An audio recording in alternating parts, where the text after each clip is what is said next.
Chapter 15, FORMS of Love. The door closes behind the last guest of the farewell party.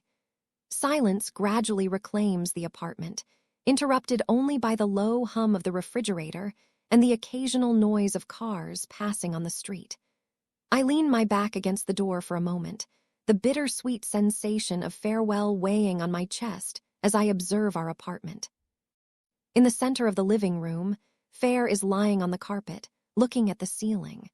The soft light from the lamp casts a golden glow on her skin, creating subtle shadows that highlight the curves of her face, the delicate line of her neck.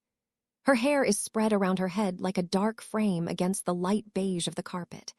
She seems absorbed in thoughts, a small crease of concentration between her eyebrows. I observe her for a moment, feeling that familiar admiration that has always accompanied me. Fair is beautiful, not just in the conventional sense of beauty, although she certainly is, but in a form that transcends the purely physical. It's the beauty of someone whose essence you know so deeply that each expression, each gesture, carries meanings invisible to others. I adore the way she thinks, the way her mind makes connections that would never occur to most people. I admire her way of acting, always authentic, never conforming to others' expectations. The way she speaks, direct and honest, but never cruel. Her smile, which seems to illuminate not just her face, but the entire environment around her. Even the way she breathes is beautiful. The tranquil rhythm she assumes when concentrated, the soft sigh that escapes when she's satisfied. I love the mixture of her natural scent with the perfume she's used since early adolescence, a fragrance that for me has always meant home, safety, belonging. Every environment she occupies transforms, becomes more welcoming, warmer, more alive. And in some way I've never fully analyzed, also more sensual. There's a magnetic quality to her presence that I've always felt, always recognized, but never named. Without announcing my presence, I lie down beside her on the soft carpet. The heat of her body is perceptible even without us touching. We stay like this for a while, side by side, looking at the white ceiling, each immersed in our own thoughts. My mind wanders through past and future simultaneously. Memories of shared moments with Fair emerge like photographs. The two of us at the beach at 12, burying our feet in the sand. Our first day at university, pretending a confidence we didn't feel. Dawn hours watching movies on the sofa until falling asleep, secrets whispered during our long night conversations. Almost all my most significant memories have her presence as a constant. In recent weeks, with the proximity of my departure for York, I've repeatedly asked myself how it will be to live without this daily presence. How it will be to wake up and not hear the sound of her singing in the kitchen, or not share breakfast in comfortable silence on Sunday mornings. The idea of no longer having our deep conversations until late at night brings me an almost physical pain. I turn to my side, supporting my head on my bent arm. Fair continues looking at the ceiling, her perfect profile outlined against the soft light of the lamp. The air between us seems charged with something indefinable, a gentle tension that isn't uncomfortable, just present. I observe the line of her jaw, the curve of her lips, the subtle movement of her breathing. There's a depth in her presence that has always fascinated me, as if she held secrets I still didn't have enough time to discover. I smell her perfume, that familiar aroma I've always associated with safety, with home. In this moment, looking at her, all the questions I've been avoiding suddenly seem clear. What do I feel for Fair? She's been my best friend forever, my confidant, my most constant companion. But there's something more, something that has always been present at the margins of our friendship, like text written between the lines that I've avoided reading. The 2 nights we shared were justified by alcohol, by heartbreak, by the need for consolation. But today we're here, completely sober, without excuses or pretexts. And still, I feel that same attraction, that same desire that I tried to categorize as experimentation, as curiosity. The truth is that I love Fair in ways that transcend simple categories. I love her as a friend, as family, as a soulmate. And I also desire her in a way I've never allowed myself to fully recognize. Without planning, without thinking, I bring my face closer to hers. The proximity makes my heart accelerate in a way I can't explain rationally. My lips come close to her ear, almost touching the sensitive lobe. I feel the warmth of her skin, the softness of her hair against my face. "Fair, can I kiss you?" The words come out like a sigh, almost inaudible. I feel more than see the smile that forms on her lips. Only now does she turn her face in my direction, our noses almost touching. Her eyes meet mine with an intensity that takes my breath away for an instant. She doesn't respond with words. Instead, she brings her lips close to mine, but stops millimeters away. I can feel her warm breath against my skin, creating an almost unbearable anticipation.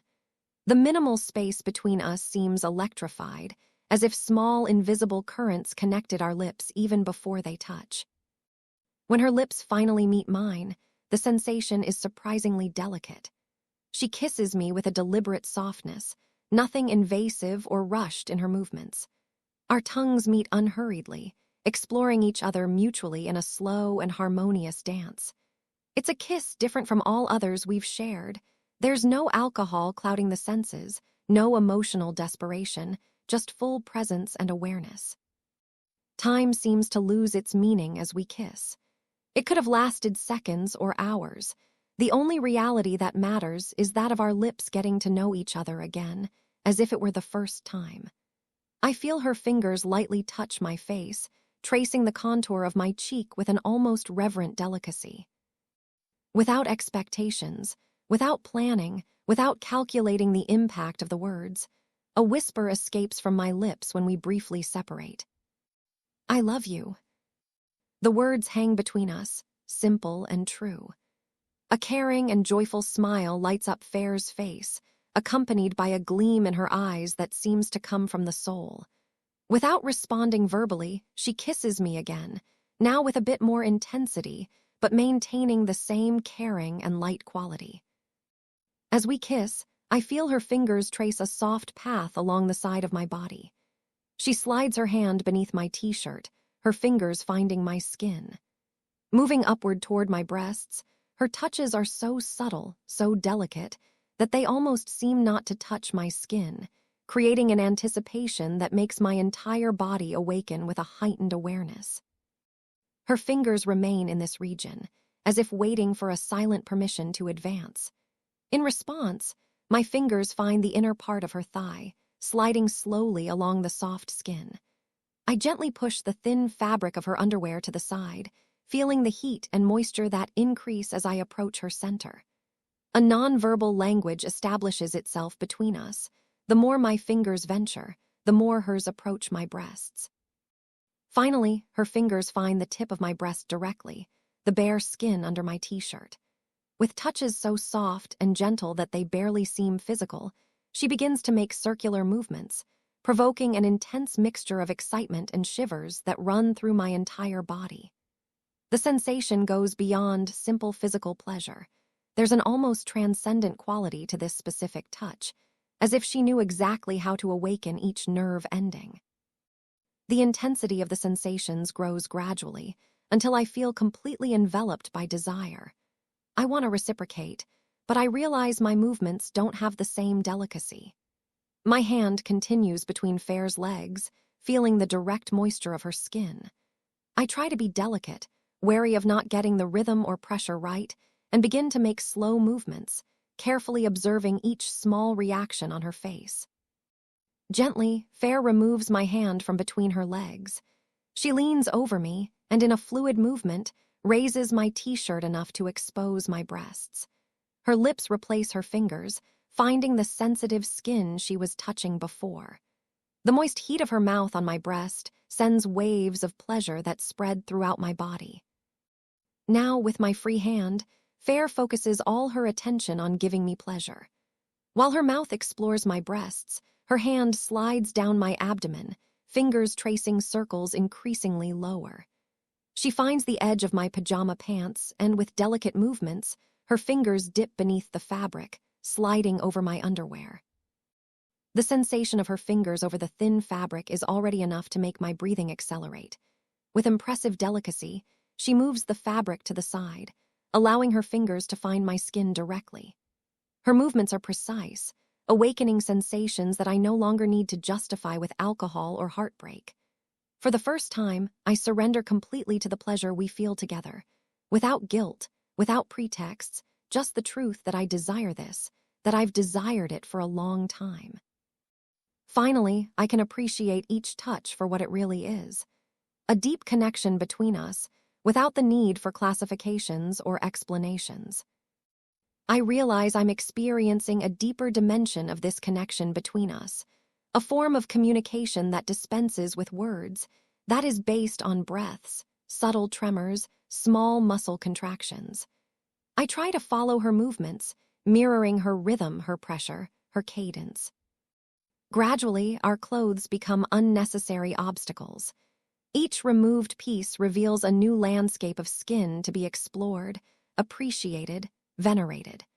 There's no rush in our movements, just a natural progression, as if we were following a musical score that only the two of us can hear. When we're finally without any barrier between us, there's a moment of silent contemplation. The soft light of the lamp creates patterns of light and shadow on our skins, highlighting curves and angles that, even familiar, now reveal new meanings, new possibilities. What begins as a gentle exploration evolves into something deeper, more intense. Our bodies find their own dialogue, a language that transcends words. Each touch of fare carries an intention, not just of pleasure, but of communication. Her lips trace a path along the side of my neck, descending slowly down the valley between my breasts. Her tongue draws delicate circles around each nipple, provoking shivers that radiate throughout my entire body. I feel the contrast between the softness of her lips and the slight pressure of her teeth, not enough to hurt, just to intensify each sensation. Her scent mingles with mine, that familiar fragrance of her perfume now fused with the more intimate aroma that emanates from our bodies. It's an intoxicating combination that awakens something primordial in me, something that goes beyond physical desire. Her fingers slide across my abdomen, tracing invisible designs that make my skin tingle. I feel each point where her fingers touch like small focuses of heat that persist even when she has already moved her hands elsewhere. My entire body seems to awaken under her caresses, as if each cell responded individually to her touch. While her fingers continue their exploration, her lips follow a descending path. Her hair falls like a silk curtain over my belly, the soft texture provoking a new layer of sensations. The anticipation makes my heart accelerate, my breathing becoming deeper, more irregular. When her mouth finally finds the center of my desire, the first touch of her tongue makes me arch my back involuntarily. There's a softness in her movements that contrasts with the intensity of the sensations they provoke. She explores with patience, discovering rhythms and pressures that make me lose my breath. Her fingers join the dance, complementing the movements of her tongue. The combination of sensations is almost overwhelming, wet, hot, soft, firm. Closing my eyes, I surrender completely to the moment, allowing my body to respond without inhibitions, without restraints. Pleasure grows like a wave, beginning as a gentle vibration and gradually increasing in intensity. My fingers tangle in her hair, not to guide, but to maintain a connection, an anchor while the rest of my being seems to float. When I feel I'm close to the limit, her movements change subtly, becoming slower, more deliberate, prolonging the moment of anticipation. It's a sweet torture that makes me murmur her name like a mantra, a plea, a prayer. Finally, when the climax comes, it's with an intensity that transforms my vision into flashes of light behind closed eyelids. Waves of pleasure radiate from the center to the extremities, making each part of my body vibrate in harmony. A sound that I barely recognize as my own escapes my throat, something between a sigh and a scream. While I catch my breath, Fair slides upward, her body now aligned with mine. Our skin, damp with sweat, touches, creating a sensation of union that goes beyond the physical. Her eyes meet mine, a satisfied smile playing on her lips. "Your turn," I whisper, rotating our bodies to invert the positions. Now it's my turn to explore, to discover, to give pleasure. I kiss her with intensity, savoring my own taste on her lips, an intimacy that finds beauty in what others might consider taboo. My hands explore her body with reverence, marveling at each curve, each texture. When my mouth descends along her body, following a path of kisses I've traveled before, I feel a confidence that wasn't present in previous times. There's no longer the haze of alcohol, no longer the excuse of curiosity. There's only pure and genuine desire. Upon reaching the center of her pleasure, the first contact of my tongue with her most intimate skin brings back a familiar taste, a flavor that my body recognizes and celebrates, sweet and slightly salty, unique and unmistakable.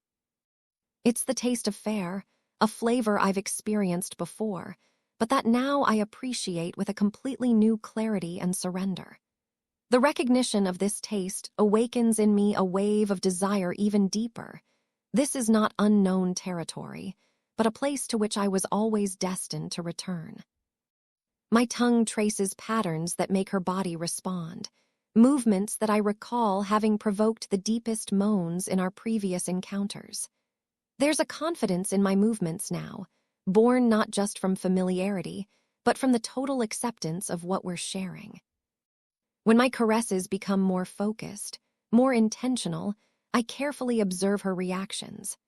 The way her body moves in response to my touches, the almost imperceptible sounds that escape her lips, the small muscle contractions that reveal the path to her pleasure. After bringing her close to the edge with my mouth and hands, I feel her hands on my shoulders, pulling me upward. There's an urgency in her movements, a desire that I recognize in her eyes when our gazes meet. With a fluid movement that reveals her experience, Fair adjusts our position, guiding me until we're sitting, face to face. "I want to feel you," she whispers, her voice hoarse with desire, in a way that only we can share. With secure and experienced gestures, she intertwines our legs, adjusting our bodies until finding the perfect angle. There's a confidence in her movements that fascinates me. She knows exactly what to do, how to position us for maximum shared pleasure. I follow her lead, allowing her to guide me in this intimate dance. Our bodies approach in this new arrangement, intimate and vulnerable. When it finally happens, when the most sensitive point of my body meets hers, a simultaneous shiver runs down our spines. The first movements are guided by Fair, who establishes a soft and hypnotic rhythm. Her hands find my hips, orienting me with gentleness until I understand the cadence, the ideal pressure. It's a dance that she knows well, and that now she shares with me with generosity and patience. Gradually, we find a synchronicity that seems to flow naturally, as if our bodies always knew how to fit together. The sensation is completely different from any other experience. It's not the focused intensity of a direct caress, but something more comprehensive, more enveloping. It's heat against heat, softness against softness, shared moisture in a dance that connects our centers of pleasure in a direct and unmediated way. I support myself on my elbows to get better balance, my eyes never leaving hers. There's a deep intimacy in maintaining this visual contact while our bodies move together, while we share this absolute vulnerability. I see in her eyes the same pleasure I feel, the same amazement at the depth of this connection. Our movements accelerate, finding a perfect synergy. Sweat creates a film between our bodies that makes each slide more fluid, more sensual. The moist sound of our united bodies, mixed with our increasingly rapid breathing, creates an intimate symphony that fills the silent room. The pressure, the heat, the soft friction, everything combines to create a growing sensation that begins to take over my body again. I see in Fair's eyes, in the way her lips part, that she too is approaching the limit. "Together," she whispers, her hands finding mine, fingers intertwining with strength. The movements of our hips become more intense, more urgent. Each time we touch at the exact point, an electric discharge seems to run between us, connecting us in a circuit of shared pleasure. When the climax comes, it's as if it were amplified by the synchronicity.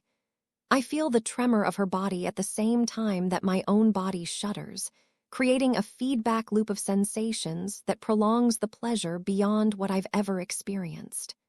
A moan escapes in unison, our bodies arching in mirror, as if we were reflections of each other. For long seconds, we remain like this, suspended in this moment of shared ecstasy. Then, slowly, the tension dissolves, our bodies relaxing against each other like waves returning to the ocean after breaking on the beach.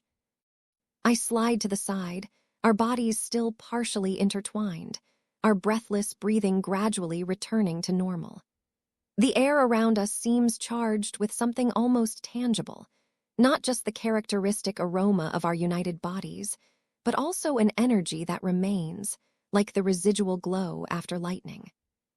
Fair turns her face to me, a small drop of sweat sliding down the curve of her cheek. Her smile is different from any I've seen before, something between deep satisfaction and absolute vulnerability. I extend my hand to push away a strand of damp hair from her face, marveling at the intimacy of this simple gesture after what we've just shared. We remain silent for a moment, allowing our still sensitive skin to absorb the proximity of each other. There's no need for words. What we've just shared transcends anything we could articulate. When she finally speaks, her voice is soft, almost reverent. Her words are simple, but carry with them the weight of a long-held truth.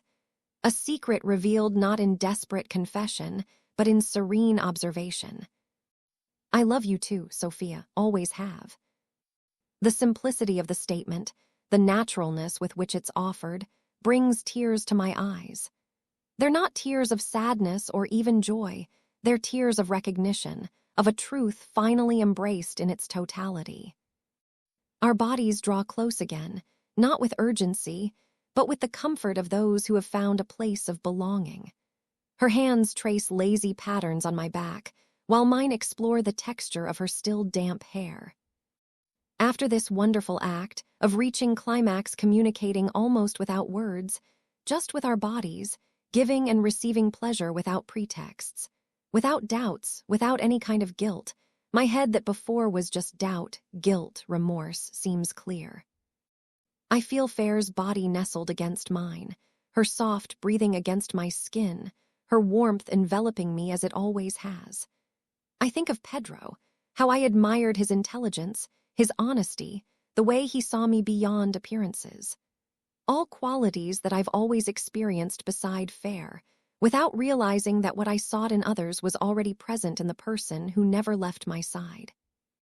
All this time, while looking for someone who understood me, who completed me, I never realized that the simplest answer was right in front of me. It wasn't finding a male version of something that already existed. In the end, all I needed was this and only this. Just Fair.